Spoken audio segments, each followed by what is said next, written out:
Everywhere I go, I'm hearing a talk. Voices echoing, tension getting fat. They start inquiring if I'm getting sick. With this kind of weight, boy, check the talk that week. Between me and you, I start getting scared, cause I know for certain I don't want to dead. So out of a scary concern, I check the doctor. Can't leave my voice, I will do whatever. After examination, doctor said to me, go and tell the nation why you fatigue. You see I sleeping comfortably since I live NNP. Check out me clothes, they can't fit me. Since I live NNP, they throw me out of the family. Since I live NNP, but I still grow in my belly. Since I live NNP, so tell them no vex with me, because I live NNP. And they say I'm fat, they say I'm fat. Oh boy.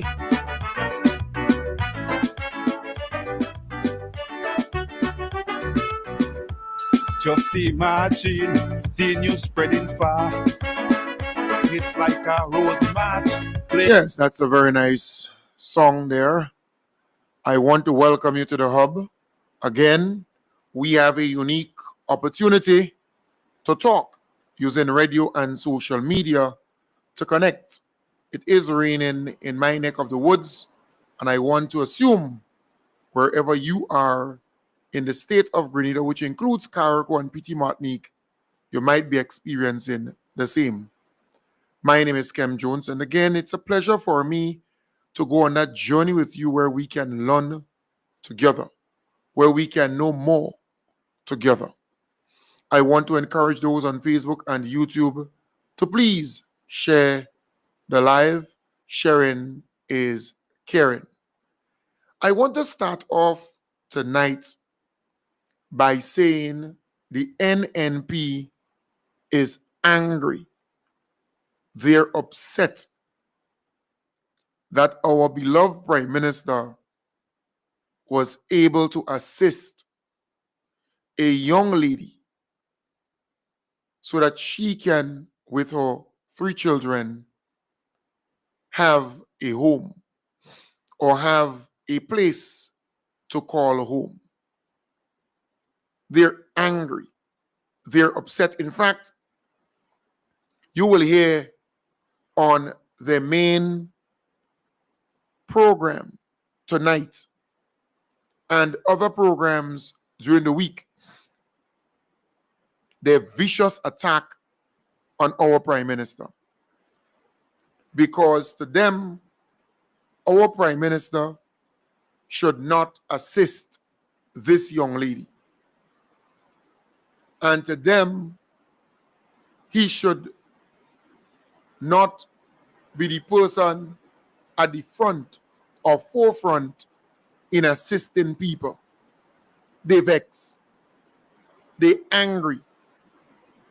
You remember I played that little video for you last night and Sunday. But I just cannot understand why they should be vexed. If a Grenadian is being assisted, you should be, as a political party, happy for her and make it even worse. She has 3 children. It seems as though anything that's good, the NNP is vexed and angry or upset with it. But it says a lot about the party. It says a lot about the surrogates and the pundits of the NNP. They don't want good for Grenadians.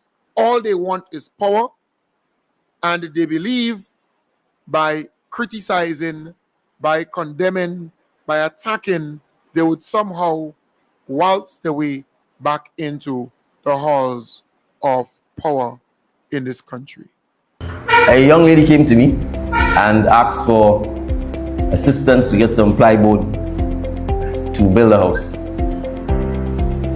And I asked her where she planned to build a house. And she said she thinks she had some land somewhere that belonged to the family somewhere. And she was hoping that she'd be able to clear a spot and build a house. So I asked if she was employed and she said yes. I asked her if she recognized that if she didn't own the land, that even if you got what you were asking for, which was materials at the time, you still have to find a contractor to build it. And you still have to pay the contractor to build it. And so you have to have money to do that. And that didn't occur to her. So I asked her if she was aware that right next door, there were apartments for sale by the housing authority. She said, well, she was aware, but she never really thought it through. Mind you, she has 2 or 3 children.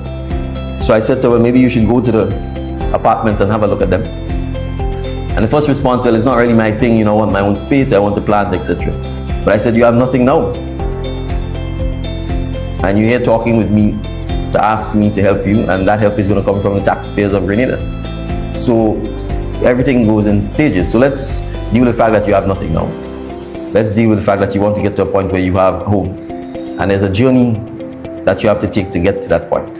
So I said, perhaps you can work with me and you can go and visit the housing scheme. And she went. And I said, what do you think? She said she liked it. I said, good. I said, the next step is we have to figure out how you get it. And I said, so you already have one foot in because you're working and you can get a job letter. She said, yes. I said, well, Ariza, is Ariza here?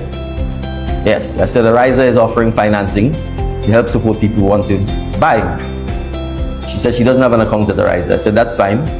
You can go in, you can open the account, you can tell them that you are trying to buy an apartment at the current housing scheme, and they will tell you what you need to do.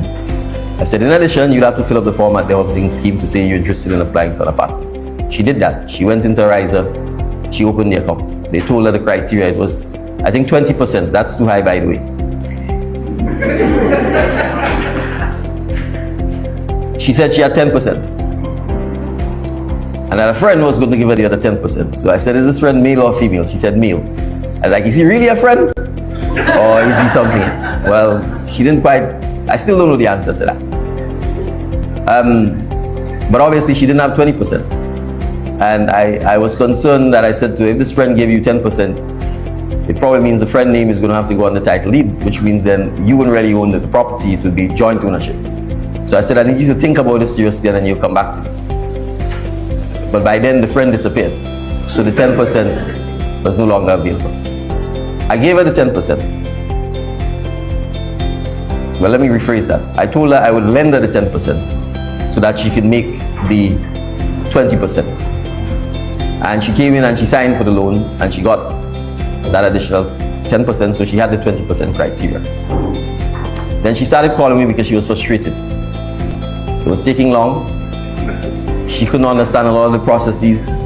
Ariza want insurance, they want this, they want that. You know, is this how they treat poor people? Is this how they make everything happen? So I said to her, that's not how they treat poor people, that's how they treat everybody. That is a long process, that sometimes is a little too cumbersome, but you have to understand why.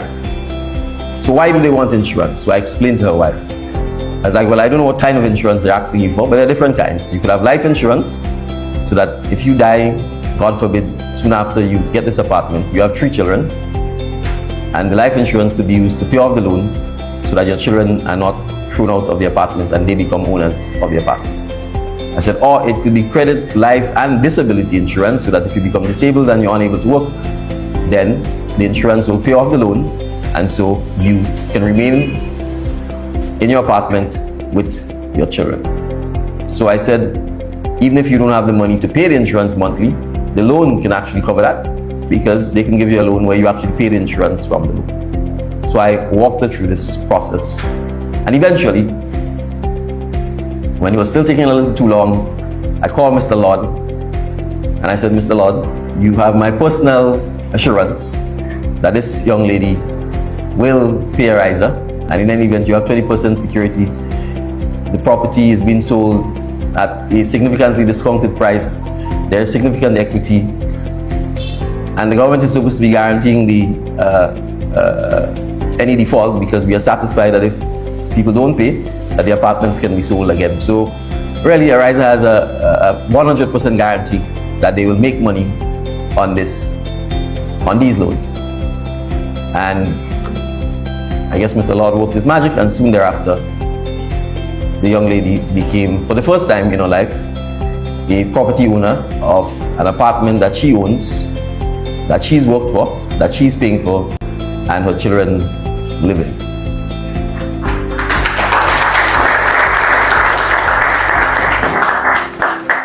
Now it means somewhere between our initial engagement, which could have just ended with probably sheets of plywood sitting somewhere hoping that someone will help her build, perhaps rotting away, or perhaps somebody stealing it, or going and build it in a place where there's no water, no electricity, no road, no street lights at night.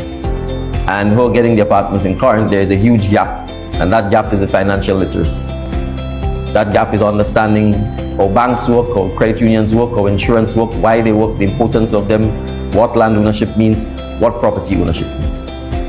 But crucially, it means the dignity of the young lady and her children.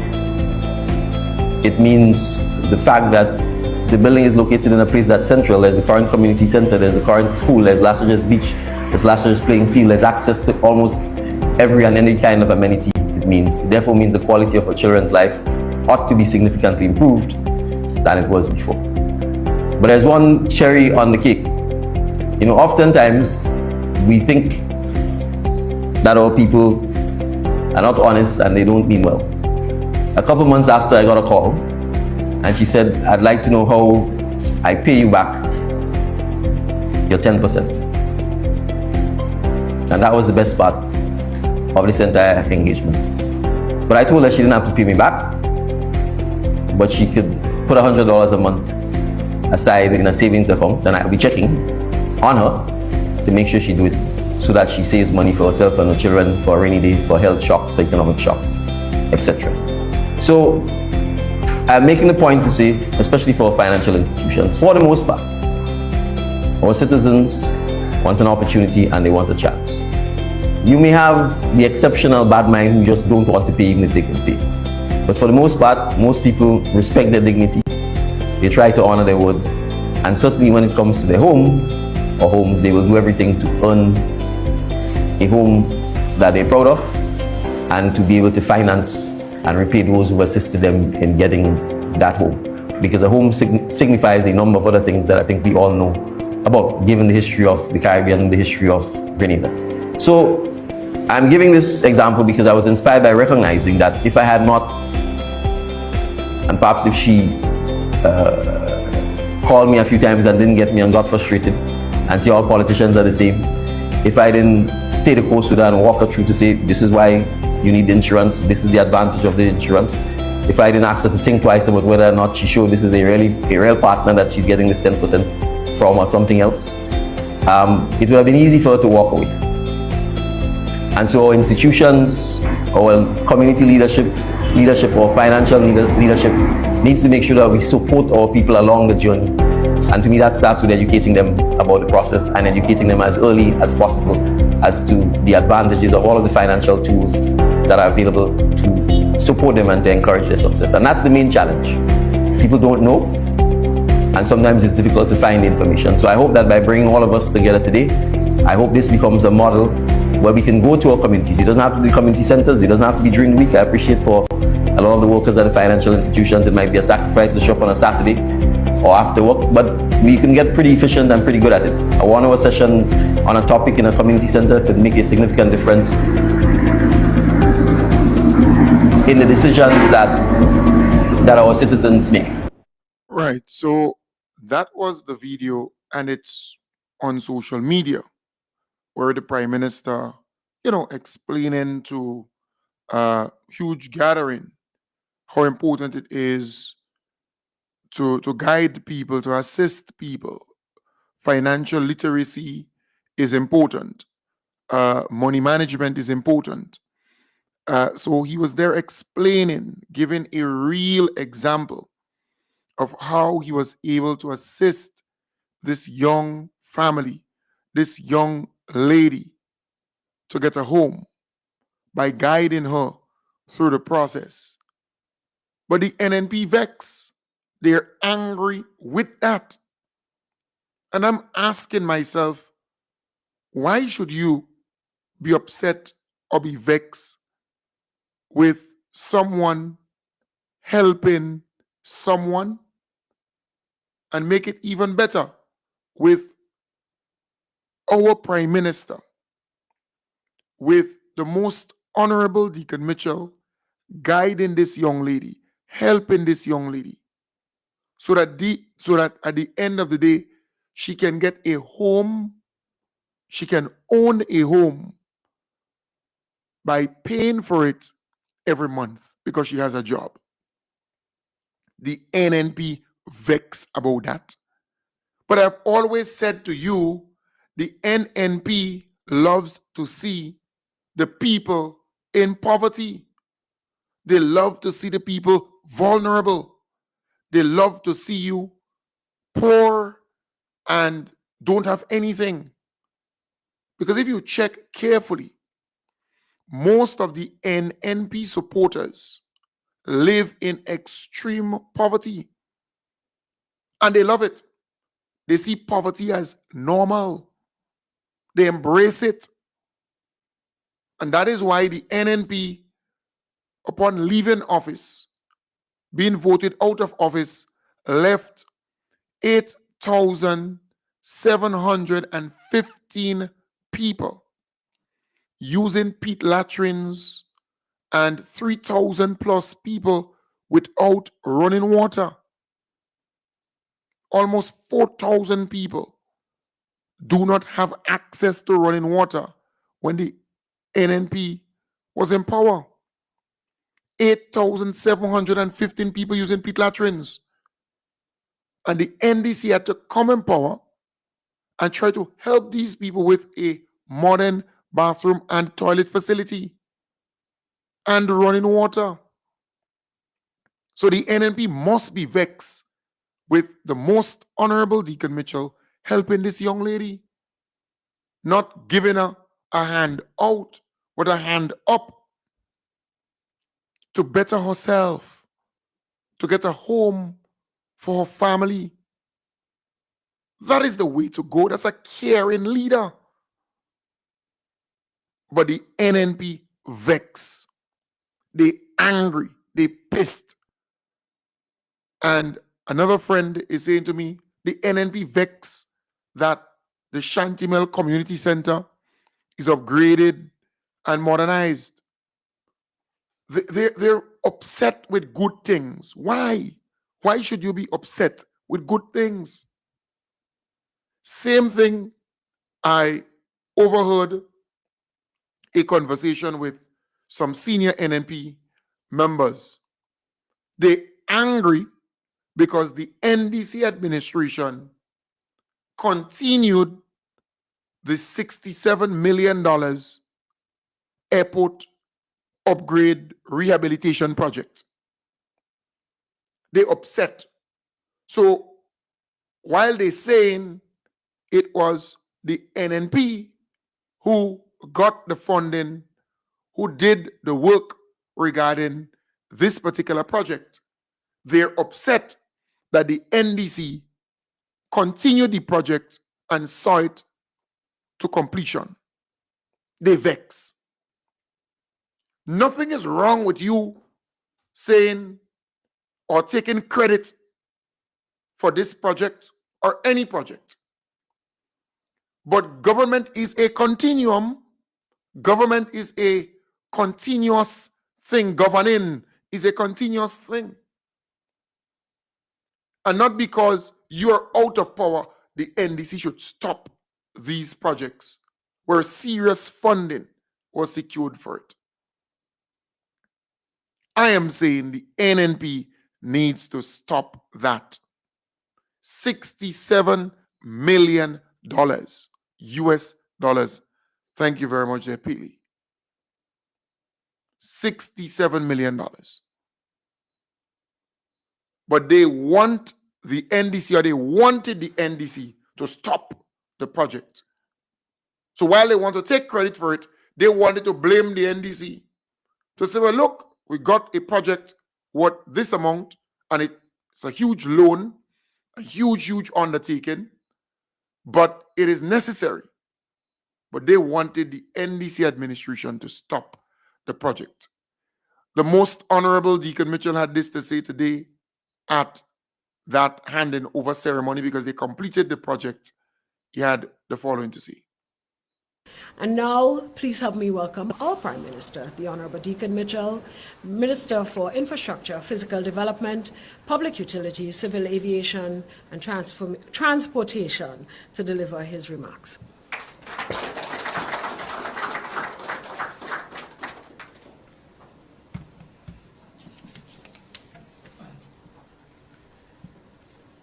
Good morning. Good morning. Your Excellency Dame Cecile Lagrenade, our Governor General, His Excellency Wei Hongxian, Ambassador of the People's Republic of China to Grenada,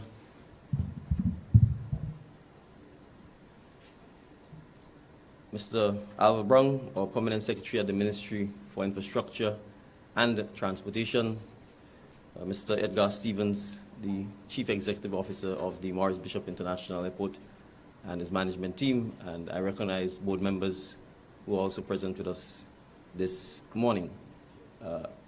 Mr. Calvin Lee and his team from China Harbour Engineering Construction. I recognize the Chief Technical Officer from the Ministry of Infrastructure, as well as the engineer, Mr. Mark from the Ministry of Infrastructure, who was assigned to this project, staff and members of the Maurice Bishop International Airport, members of the Chinese community who are with us this morning. Welcome all to this official handing over ceremony of the Maurice Bishop Runway Road Upgrade and Rehabilitation Project. This is a project that the National Democratic Congress government inherited when it took office in the middle of 2022. It is very important for us to mark this milestone because, as you would have heard from Mr. Lee and from the Chinese ambassador, this was a very challenging project. And I think we have to appreciate, and I want to commend the team at the Maurice Bishop International Airport.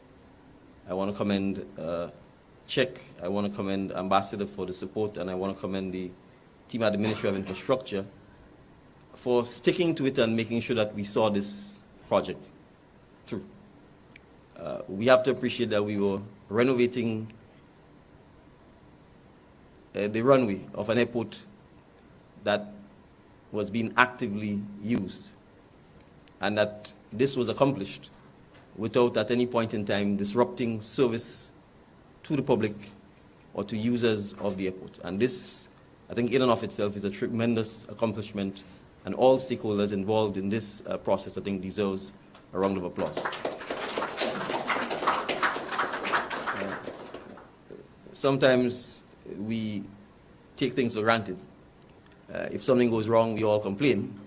But too often, when the right decisions are being made to ensure that nothing goes wrong, we fail to appreciate the significant work and effort that persons put in to make this reality.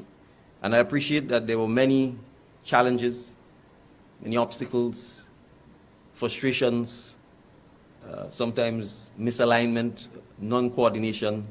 But at the end of the day, I think all parties recognize that it was in our collective interest to make sure that we work together to overcome the hurdles, but also to learn and to grow from this process. I certainly believe China Harbour is now better equipped to continue working on difficult and complex projects in the Caribbean in circumstances where you cannot close or shut down the site that you're working on. I'm sure our team at the Maurice Bishop International Airport is better able to coordinate and help supervise and manage further renovation and expansion work that this airport needs, bearing in mind that it is now 41 years old, and there are other areas for attention to improve the passenger experience, to improve the staff experience, and to improve our third-party partners' experience. I'm sure that the team at the Ministry of Infrastructure has also learned a lot from this experience. I want to place on record our appreciation to the government and people of China for financing this project through the Export-Import Bank of China. This was not an inexpensive project. The project is a $67.742 million US upgrade and rehabilitation project.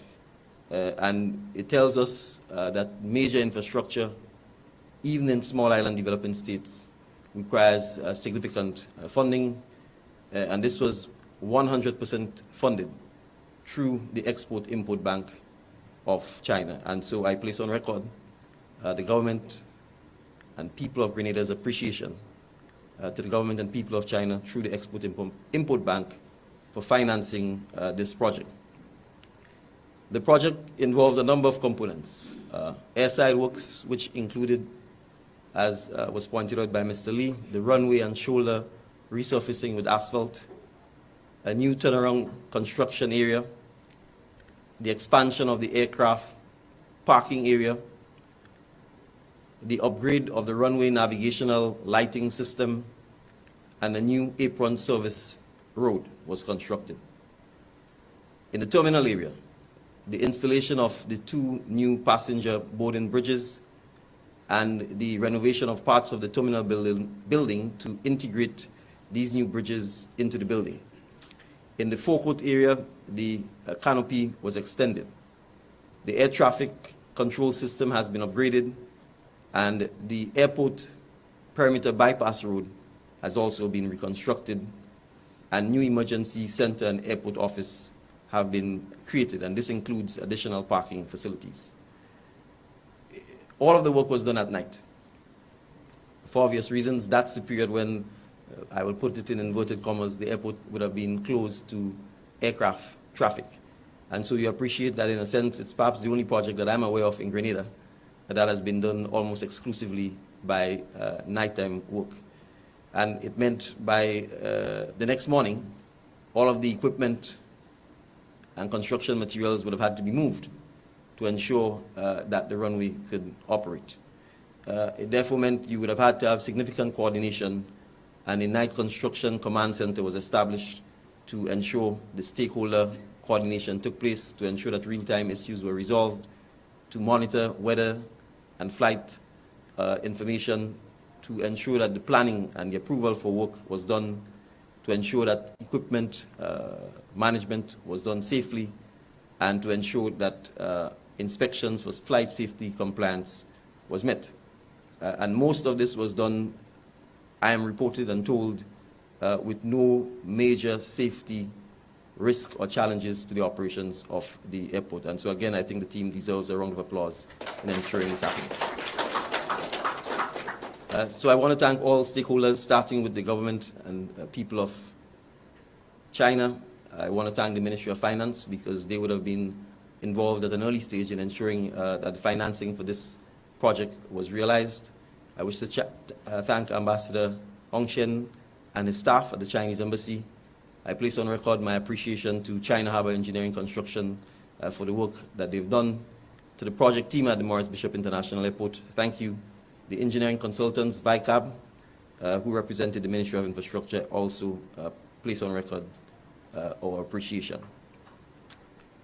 We mark this occasion bearing in mind, as I said, the fact that the Maurice Bishop International Airport in 2025 is celebrating its 41st year in existence.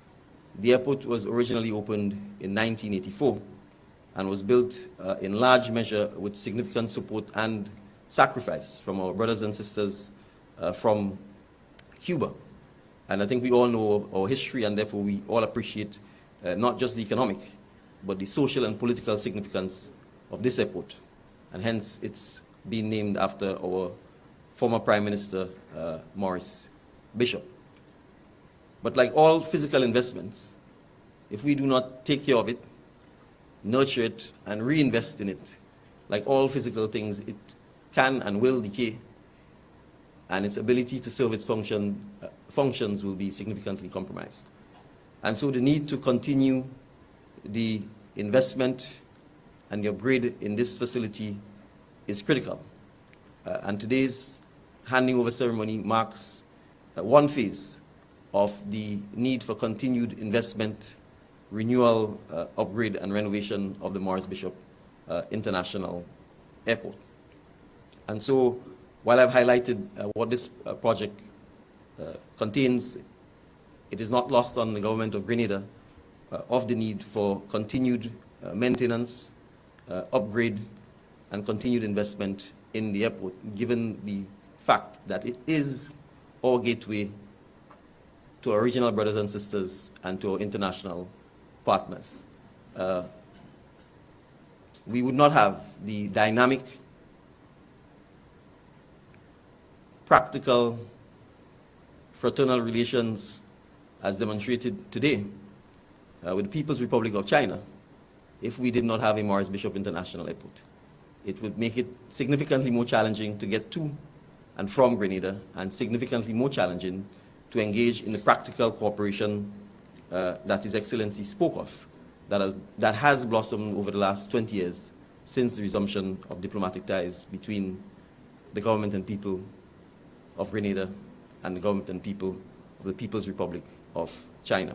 And so our airport is not just symbolic, but it is, in a fundamental sense, one of the key institutions to Grenada's growth and development over the last 40 years, and will play an even more pivotal role in Grenada's growth and development over the next 40 years to come. And we are happy, therefore, to have the practical support, mutual respect, economic and technical cooperation as provided by our partners from the People's Republic of China. As Ambassador said, this year marks the 20th anniversary of the resumption of diplomatic ties between the people of Grenada and the people of China.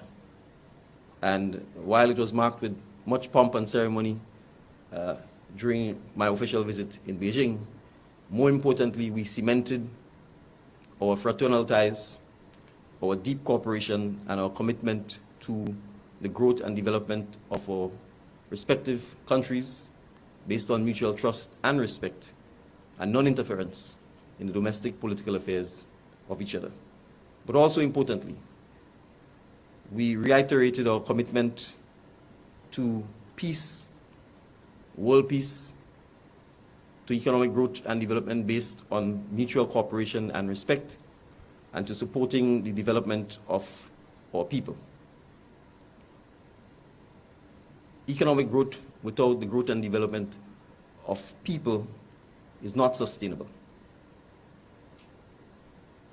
Income per capita and GDP means nothing if our people do not benefit directly and if their lives are not improved directly by statistical data.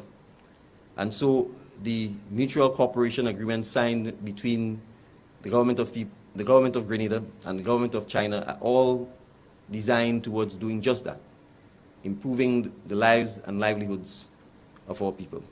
And so, Ambassador, I will give an early comment of gratitude and appreciation ahead of the signing of the second and new economic and technical cooperation agreement tomorrow morning, and place on record our deep gratitude and appreciation for this. It demonstrates the continued commitment of China to supporting Grenada, and the recent summit between China and Latin America and Caribbean countries, which was attended by our Honorable Andy Williams, our Minister for Mobilization, Implementation and Transformation, and who only returned to Grenada yesterday on Sunday from that event, again demonstrates Beijing's commitment to Latin America and the Caribbean, and to ensuring that as the second leading economy and the most populous country on the planet, that it continues to share its success, its know-how, and its commitment to people's progress across the globe with us here in Latin America and the Caribbean.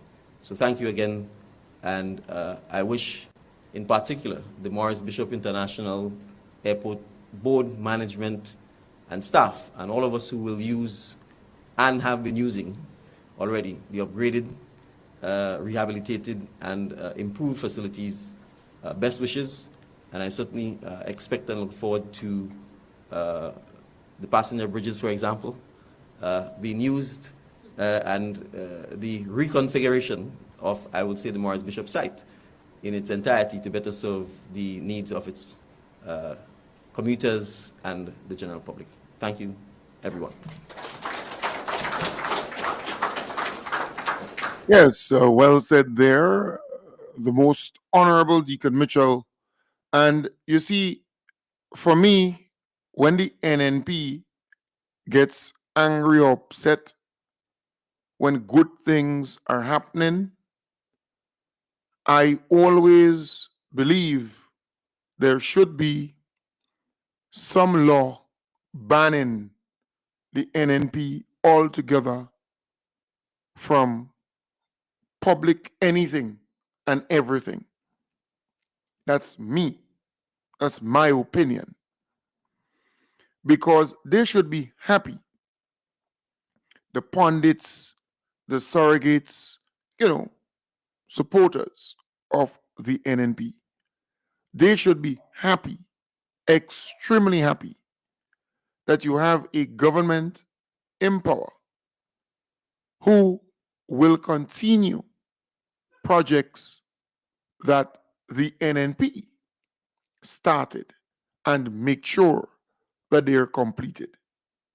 Because the government could come in and they could halt all of these projects. They could stop these projects. But the government is so prudent, so wise, so smart, that they continue these projects because it's not an NNP project. Because we taxpayers have to pay back the money. It is not money that will come from the NNP's pocket. It is a project by the government of Grenada. So the NDC administration completing the project is a good thing. And the NNP shouldn't be angry, upset, or vexed about this.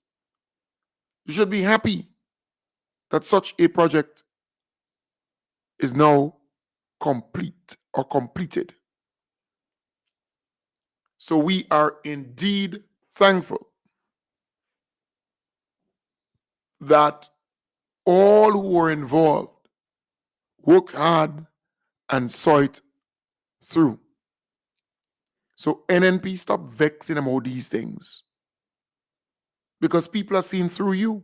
You want to come back in power. You want to govern this country. And when I speak about the NNP, I'm referring to the NNP pundits and surrogates and goons and zygotes and sycophants. And stop beating up yourself and getting angry and getting pissed over good things, because people will judge you accordingly when the time comes. And the verdict will be 13-2, 14-1. Because they're seeing through you. You're not genuine. You're not sincere when it comes to Grenada. You are badly beaten at the polls. You want to come back into power, but you want bad things to befall our nation. A project as good as this. Nothing wrong with you taking credit for the work you have done. Nothing wrong with that. But you need to be mature enough to acknowledge that government is a continuum, and thanks to the NDC for completing the project. Don't vex. Don't be angry. You have become too negative. NNP has become very, very negative and bitter because they're not getting their way. But let's move to Carriacou. I want to again applaud the Honorable Tevin Andrews. Today, he handed over a number of Build Back Better houses to residents of Carriacou, and that's the way to go, my brother. Kudos to you, thumbs up. You're a man of the people. All right, so we're here on our second Build Back Better side that we have delivered to recipients. Again, it's a clear demonstration that our government continues to deliver on our promises and continue to assist as much as we can the residents of Carriacou, Petit Martinique affected by Hurricane Beryl. So this, again, congratulations to the beneficiaries, and your government is at work. Yeah, so that's the Honorable Tevin Andrews there. And that's a very effective, real shot, straight to the point. And that is what I have been talking about regarding all the MPs, not just photos. And yes, they uploaded photos, so that's one of the house. It looks really, really beautiful. Kudos to the family. We wish them all the best. So that's one of the houses. This is another one. This is another one that he handed over today too. They're looking really good. All right, that's one of the recipient of family. That's them here. All right, that's the family. That's the family. I love that. I love to see that. All right, everybody should be happy about that. So I want to applaud the Honorable Tevin Andrews again for his commitment to his people, his dedication to his people. Step by step, the people of Carriacou and Petit Martinique will bounce back and build back better. Again, Carriacou, another businessman, is grateful for the assistance given by the Grenada Development Bank to fishers and farmers, and most importantly, the government of Grenada giving that back, because the government of Grenada placed $25 million in the Grenada Development Bank to assist farmers and fishers and small, medium, and large businesses. So the fisher is from Petit Martinique.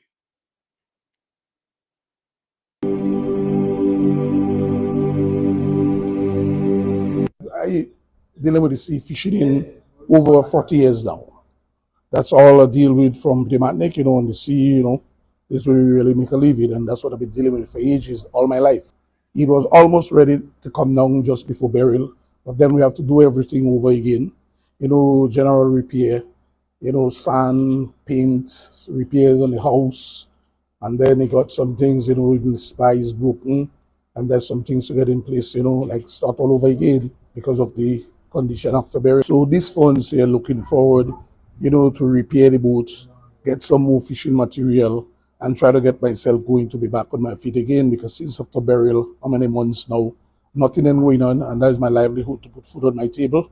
So since from then I stuck, so I really appreciate that, and I'm really looking forward for the local assistance. So I would advise whosoever in this kind of position similar to me, that's the place to go. Come to the bank and see how they could get a little assistance to get back on your feet again. Is a good way of going forward again. Right, so that's the Grenada Development Bank, but remember, it's the government of Grenada who placed the money there, all right, for fishers, farmers, small, medium, and large businesses. So they have been assisting businesses to bounce back since the passage of Hurricane Beryl. So I'm happy.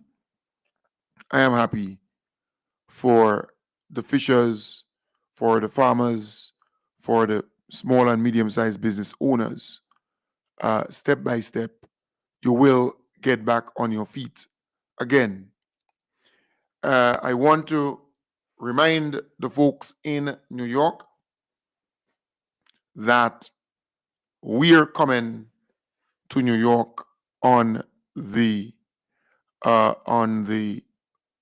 31st day of May, the last day in May. So we will be in New York the last day in May. That's Saturday, the last day in May. I want to encourage you to try your best and be there. We're looking forward to that. Tickets are available. It's $40, a donation of $40. The event will be at 618 East 87th Street. That's the backyard. Most people know it as the place where the kayaks and PT Martinicans have events.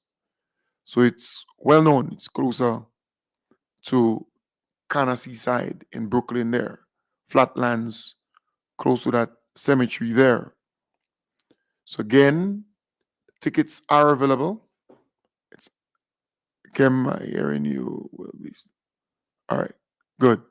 So tickets are available. If you want a ticket or tickets, you can WhatsApp me, you can message me, and I will send you the information about, who you can contact to get the tickets. Because a number of people in New York actually selling the tickets. So you have Norma Joseph, that's Leo's wife. She's selling tickets for me. The Real Mitch, he's selling tickets too for me. Glenroy Bettel, he has tickets. Tweet, my good pal, Tweet, he has tickets. Pam has tickets. And a number of other people. Catherine Peters, my auntie, she has tickets. And a number of people, they have tickets. All right? So if you want, you can contact them. I can send you their number. Once you reach out to me, and you know my WhatsApp number, 1473 415 4817, 1473 403 1019. So you can reach out to me and I would send you their number and you would contact them. They can either drop it up for you or you can pick it up at a particular location. All right? So I want to encourage you to do so. The Honorable Ron Redhead, he will be accompanying me in New York. The Honorable Ian Thomas too will accompany me for that event. This is a very important event because one, we are celebrating 3 years of NDC being in power and achieving a lot, doing a lot for our people, home and abroad. I will be celebrating 11 years in talk radio. 11 years, more than a decade. All right? And then all the proceeds of this event, from this event, will be going towards the studio and radio station construction. So again, if you can't make it, I want to encourage you to still sponsor a couple tickets or donate to the cause. Donate towards the studio and radio station construction. You can do so. All you need to do is to WhatsApp me, and I can give you the Zelle number that you can reach me on to donate. All right? So again, I want to say it is important if you are in New York, if you're in Brooklyn, try your best to be there. Music, food, drinks, the vibes will be nice. So I want to encourage you to please be at this event. It's a good cause. We want to build our studio and radio station. All right? So the tickets, they are available in New York. So if you're out there in Brooklyn, you're out there in New York, you're going to New York, please communicate, holler, and link up. I will be in New York before the event, touching base with Grenadians, with friends. Once you reach out to me, I will link you up. I will be there. And I will be in New York just a little after the event, couple days after. Think about a week after the event, I will be in New York. So again, good opportunity to link up, to connect. All right, to connect. That would be nice. Don't forget, also, we're going up to Carriacou. Going up to Carriacou on the 21st day of June. So that's Saturday, June the 21st, aboard the Osprey, 2 Ospreys. And the tickets, we still have tickets. It's $100. $100 for the ticket. So if you out there and you want to go up with us, going up in the morning, coming in the night, we're going to have a wonderful time going around the island, coming back to Paradise Beach, food on sale, drinks on sale, music, the vibes going to be nice. All right? So again, just saying it will be a pleasure having you on board. We're going up to Carriacou to celebrate with the Honorable Tevin Andrews and to see the many good things that he's doing up there for the people of Carriacou and PT Martinique. So again, we have tickets. You can purchase your tickets at Ricky's Bar in St. George's, the bar that I'm normally at once I'm in town. Ricky's Bar on Hillsborough Street. So again, you can pick up your tickets right there. All right? Looking forward to having you. Looking forward to seeing you. We want to go up there early and have a wonderful time together. So again, it's June the 21st. June the 21st. To you, the future creators, producers of Grenada, let me start by also congratulating you on this journey you have embarked on. It's always heartening to see persons taking keen interest in their personal development. We did mastering, we did production, trying to produce better beats, better sounding beat using better samples, better source sounds, how we could get these productions here now to be comparable on an international stage. Past week, you've immersed yourselves in everything from advanced production techniques and sound design to songwriting, vocal production, and the technical depths of mixing and mastering. The computer was on his bed. He had a little thing called a dressing table. Ladies will know what I'm talking about. And he was pumping music. And he was playing music. And he said to me, Lieutenant Ian Thunder came through this way before the second music mission. And I touched my heart and my soul. And I saw a young man want to make a contribution to the society. He wants to be part of it, but he does not have the means. So teaming up with Boca and Casey bring the beat definitely would be very impactful on my musical career moving forward, because some of the stuff that we learned here over the past 7 days has been very, very, very, very important, for us music producers here. So would be the recording process, as well as learning as much as possible. Songwriting from a producer's lens, and that was a very interesting session. Fat Track's been doing it for a long time. Sandman been doing it for a long time. There's a lot of us inside here that been doing it for a long time. I haven't been doing it for a long time, but I want to believe that what we learn here will definitely change our look, our song, and definitely we here, all of us here, will be the future Precision Productions, Thanks a million, and I think the beat has been brought.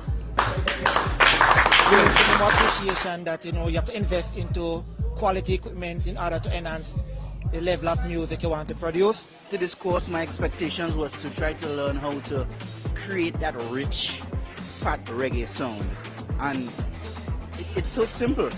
Casey break it down in the little details and all the little techniques, just some little subtle tricks and techniques I have to use to achieve these things. Very, very valuable opportunity that I knew that I couldn't miss. Boca, the team, Tracy, Janelle, and all the girls, they take great care of us.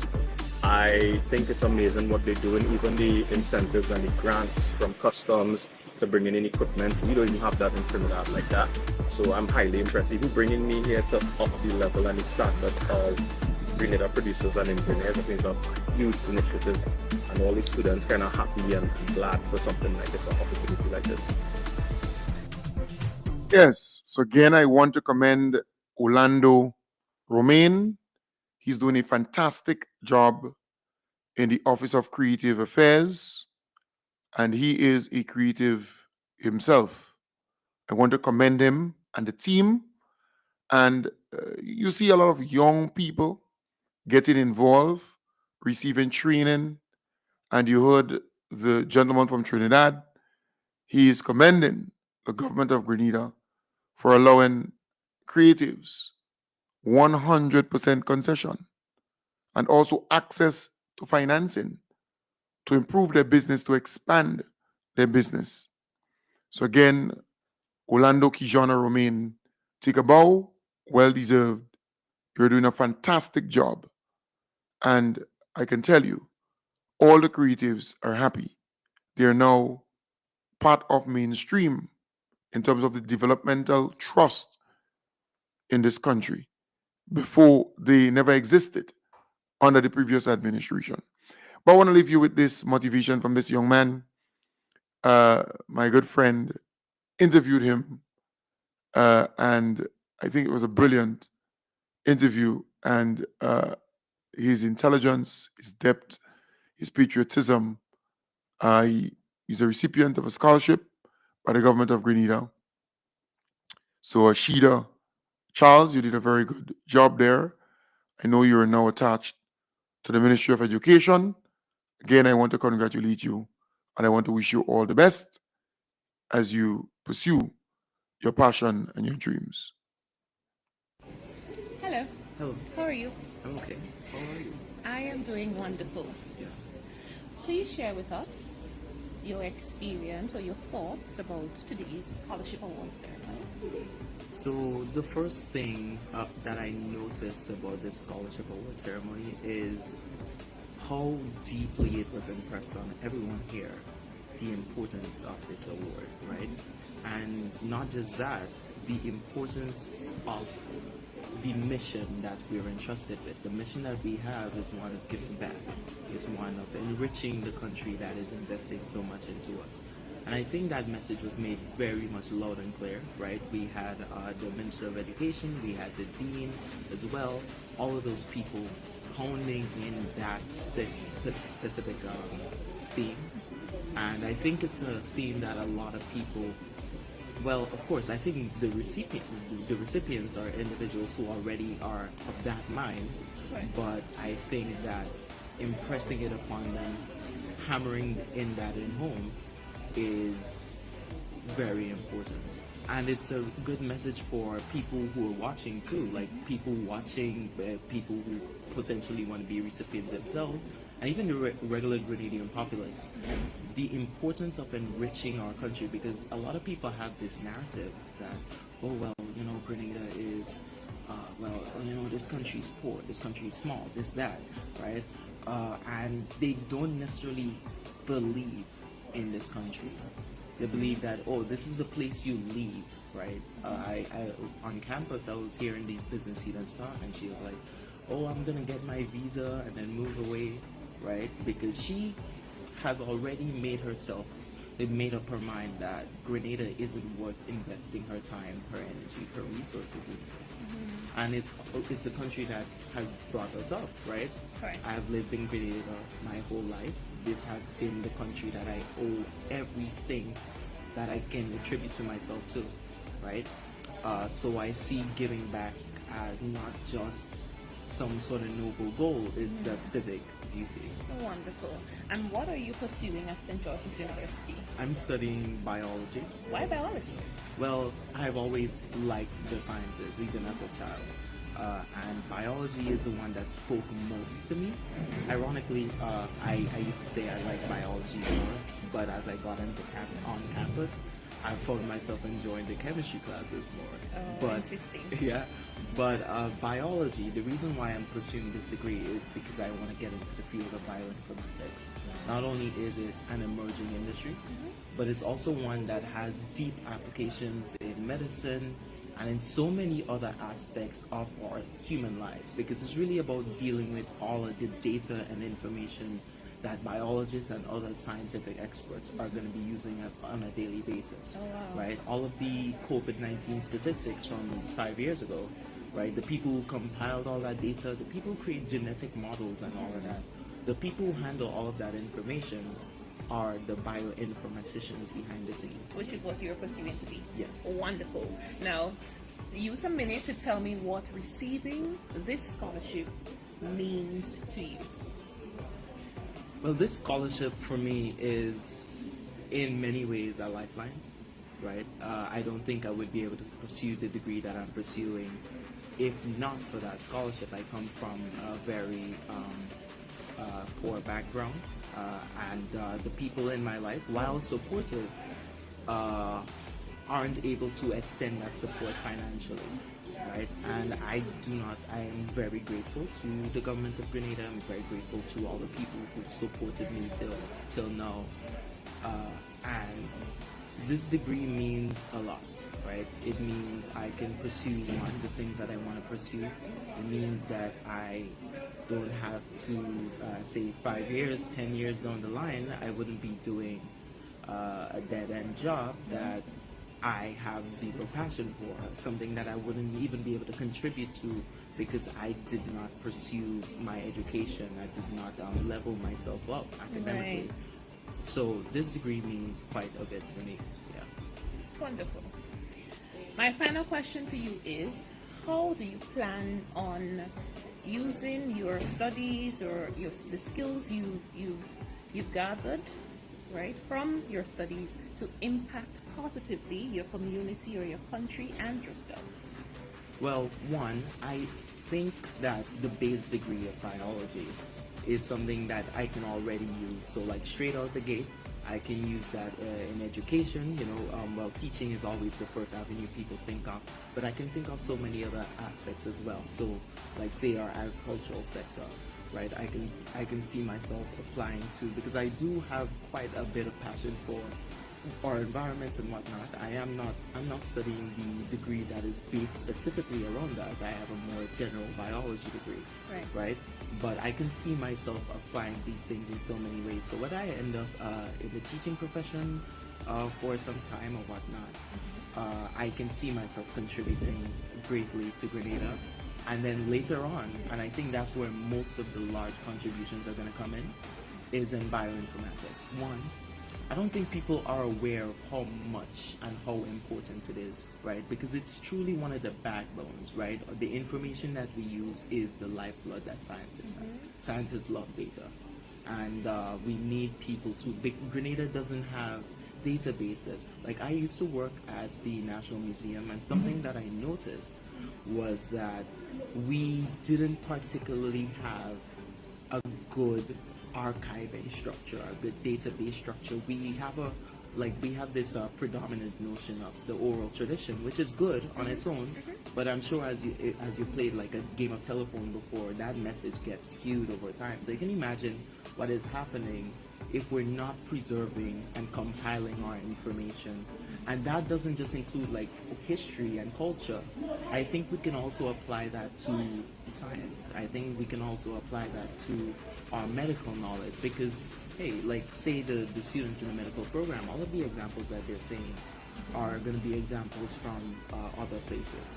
And imagine we can use a context like Grenada's, right?